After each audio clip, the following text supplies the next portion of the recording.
ہر قسم کے روحانی جسمانی مسائل اور وظائف کے لیے پیر اقبال قریشی چینل کو سبسکرائب کریں۔ نحمدہ ونصلی علی رسولہ الکریم، اما بعد فاعوذ باللہ من الشیطان الرجیم، بسم اللہ الرحمن الرحیم۔ ذی القعدہ اسلامی تاریخ کا بہت ہی مقدس مہینہ ہے۔ نبی کریم علیہ السلام اس کو ایام حج میں شمار کرتے تھے۔ اس ماہ مقدس میں ہر قسم کا جو لڑائی جھگڑا، فتنہ، فساد، شکار یہ ممنوع ہے، قتل و غارت ممنوع ہے، یہ حرمت والے مہینوں میں شامل ہے، اور اس ماہ مقدس کو بہت فوقیت فضیلت حاصل ہے۔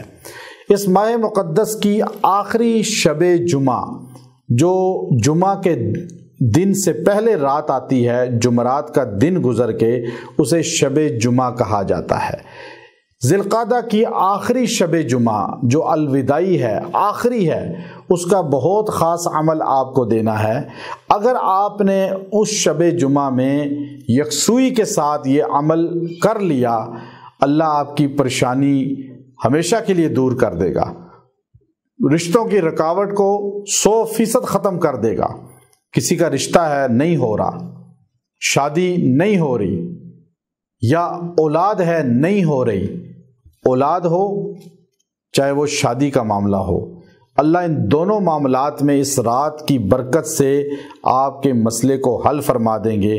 شادی میں رکاوٹ ہے، پسند کی شادی کرنا چاہتا ہے، منچاہی جگہ پہ رشتہ بھیجنا چاہتا ہے، یا کوئی بیچ میں رکاوٹ ہے نہیں مان رہا، آپ یہ عمل اختیار کریں۔ اولاد نہیں ہو رہی، آپ یہ عمل اختیار کریں، لیکن عمل یہ ہے کہ آپ نے یکسوئی کے ساتھ شب جمعہ جو آخری ہے ذی القعدہ کا، اس میں غسل کرنا ہے رات کو عشاء کے بعد، بے شک لیٹ کر لیں یہ عمل۔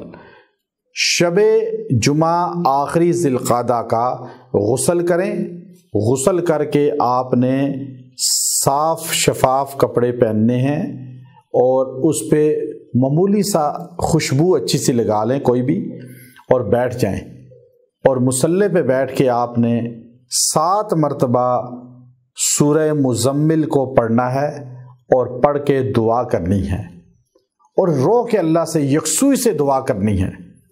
رات کا پہر ہو، تنہائی ہو، اور آپ اللہ کے سامنے اکیلے، مرد ہے یا عورت ہے، رو کے دعا کریں، اللہ آپ کی رکاوٹ رشتے کی یا اولاد کی دونوں ختم فرما دیں گے، آپ کی مرضی کی جگہ پہ رشتہ ہو جائے گا۔ یہ اتنا خاص عمل ہے، بے شمار لوگوں کو ہم نے بتلایا، انہوں نے اختیار کیا، اللہ نے اس کی برکت سے ان کا وہ مسئلہ حل کر دیا۔ آپ کسی بھی اسلامی مہینے کی آخری شب جمعہ میں یہ عمل کر سکتے ہیں، ویسے بھی عام دنوں میں کر سکتے ہیں، لیکن زیادہ تاثیر آخری شب جمعہ میں اور بالخصوص ذی القعدہ میں ہے۔ آپ کی زندگی میں جو رکاوٹ ہے وہ زائل ہو جائے گی۔ وآخر دعوانا ان الحمد للہ رب العالمین۔